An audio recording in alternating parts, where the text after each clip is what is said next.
আসসালামু আলাইকুম সবাইকে। চোখের বিভিন্ন রোগ নিয়ে বিস্তারিত আলোচনার নতুন একটি পর্বে আপনাদের সবাইকে স্বাগতম জানাচ্ছি। আজকের ভিডিওতে আমরা আলোচনা করব সাবকনজাংটিভাল হেমোরেজ নিয়ে। হঠাৎ চোখের সাদা অংশ লাল হয়ে যাওয়া দেখে অনেকেই আতঙ্কিত হয়ে পড়েন, কিন্তু এটি আসলে কতটা ঝুঁকিপূর্ণ, কিভাবে হয়, চিকিৎসায় বা কী, জানতে ভিডিওটি শেষ পর্যন্ত দেখুন। সাবকনজাংটিভাল হেমোরেজ হলো চোখের সাদা অংশের, যেটাকে আমরা স্ক্লেরা বলি, উপরিভাগে থাকা পাতলা পর্দা, কনজাংটিভার নিচে রক্তপাত। এই পর্দার নিচে থাকা ছোট রক্তনালী ফেটে গেলে রক্ত জমে যায়, ফলে চোখ লাল হয়। এটি ব্যথাহীন এবং সাধারণত বিপজ্জনক নয়। এটি হওয়ার প্রধান কারণ হলো কনজাংটিভার নিচের নাজুক রক্তনালী ফেটে যাওয়া। কিছু সাধারণ ট্রিগারিং ফ্যাক্টর হচ্ছে জোরে হাঁচি বা কাশি দেওয়া, বমি করা, ভারী জিনিস তোলার সময় চোখে চাপ পড়া এবং চোখে আঘাত বা ঘষা লাগা। ডায়াবেটিস বা উচ্চ রক্তচাপের রোগীদের ক্ষেত্রে রক্তনালী দুর্বল থাকলে এটি হতে পারে।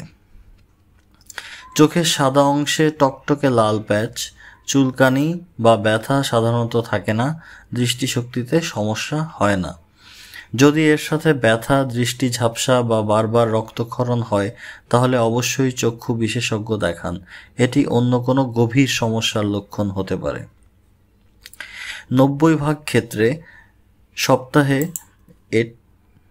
1 থেকে 2 সপ্তাহে এটি নিজে থেকেই সেরে যায় এবং চিকিৎসার প্রয়োজন হয় না। তবে যা মেনে চলতে হবে তা হচ্ছে চোখ ঘষবেন না, আর্টিফিশিয়াল টিয়ার ড্রপ ব্যবহার করুন, অবশ্যই ডাক্তারের পরামর্শ অনুযায়ী রক্তচাপ নিয়ন্ত্রণে রাখুন, ভারী কাজ এড়িয়ে চলুন কিছুদিন।